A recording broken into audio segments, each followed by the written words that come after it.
joined by UNCW head coach Kevin Keats. To his left are Chris Flemings and Denzel Ingram. We'll start with a opening statement from Coach Keats on the victory and then open up for some questions. Well, first I want to thank all you guys for coming out to the track meet. I thought it was a really, really good game, and the tempo was unbelievable. Let's give William and Mary a lot of credit. That's a very good basketball program. They do a great job.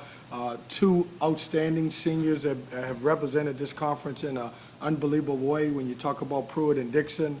And it was a great game. I thought our guys were, as I told them after the game, I thought we were locked in, and I thought we did a tremendous job. Our pressure was really good. We shared the basketball. I think the biggest thing, the difference in us is that we didn't settle. These guys did a tremendous job of getting into the paint, getting some free throws. And when you look at the stat sheet, you got to, talk about your seniors and how well they played. I thought both of those guys really led us tonight. Questions, John? Coach, was there just an emphasis, it seemed like right from the beginning, tempo? Did you want to speed up even more tonight? Well, we wanted to play fast. This game, we've played William and Mary twice, and I think when we won at our place, we scored 108 points. When they won in their place, they scored 96 points. So we knew it would be a tempo game. We felt like we want to play fast, and so certainly we talked about pushing every opportunity, even on makes and misses. Coach, how big was that stretch at the end of the first half when you guys took that double-digit lead? Well, I thought it was big. Anytime you can go into halftime and you got a good lift, I thought that was great for us. We made some shots, we got some easy baskets, and we got some stops. Coach, talk a little bit about Denzel, and it seemed like anytime they'd make a push at you, he would come up with a big shot. Well, he was big tonight, and I know he's over here to my left, so I want to talk about him like he's not here. He played a really good game. I thought he was a general tonight. He hit big shots. For the first time, usually he's the most calmest guy on the court, and boy, he hit a big shot, and then he was talking. He wasn't talking to the player. I think he was talking to the stands a little bit, but he played great. Denzel's been really good all year long, and he shot the ball well. I think it started yesterday because he was 3 for 6 from 3 yesterday, but he just made shots and he followed the scouting report, and I'm glad he's on my team. Denzel, when's the last time you got a technical? Never. I've never gotten a technical. So what did that feel like? You definitely earned it, and making that shot, and just what did it feel like to have that moment and light everything up like that? It was just a moment. Just got caught in a moment. It was a big shot, so I just was like, come on. That was pretty much all it was. And players in my program don't get technical fouls, so we're probably going to have to talk about it, 3-4 days from now. I'm not going to punish him and suspend him for the game tomorrow. He's a little too important for that. Yeah. Coach, was No. this one of the Go ahead, Noah. was this one of the better free throw shooting games you've had since you've been at UNCW, not just this year? I don't know that. Obviously, anytime you go 28 for 33, that's a Joe Browning question. But we got to the line. The last two games that we played, we were very aggressive. So we got to the line, I think, yesterday 34 times, and then today we got there 33. And, we've kind of cut down our threes a little bit. We were around 28, 29, 33s, and we're right around 20, 21 now. We're getting more free throw opportunities.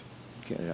Denzel, what was the difference tonight? It just seemed like from the get-go you guys had a little bit more focus. Was it just an opening game jitter, and tonight you were locked in? It was the Final Four, so, you got to be locked in. You got to be even more serious. You got to be even more prepared, and that's just what we were. Yeah, Dan. Chris, first half for you, 10 minutes is like not playing at all. How did you get yourself refocused? Because the second half, everything, and 13 for 13 on free throws. I know that you've had some fits and starts there lately.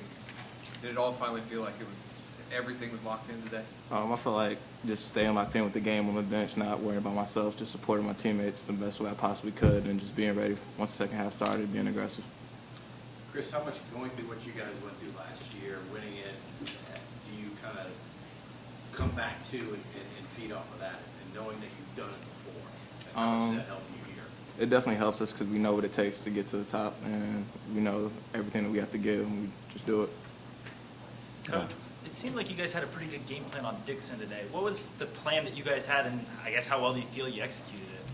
Well, Dixon and Pruitt at William and Mary really hurt us. And I think, and I don't know if these numbers are accurate, but I think they both had right at around 30 points.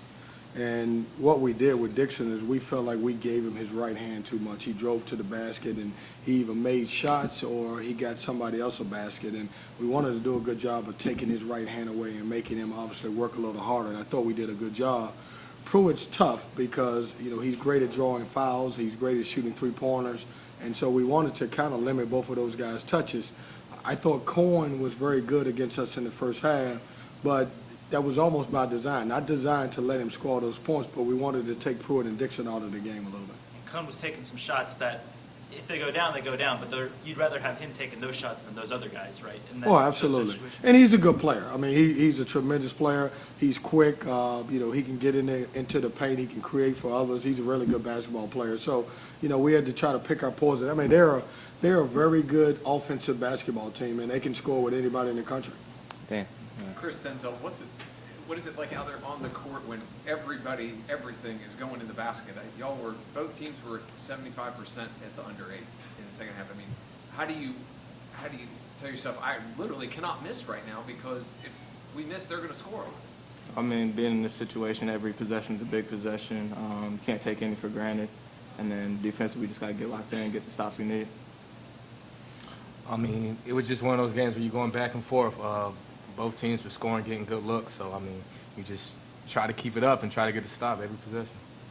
Top, John.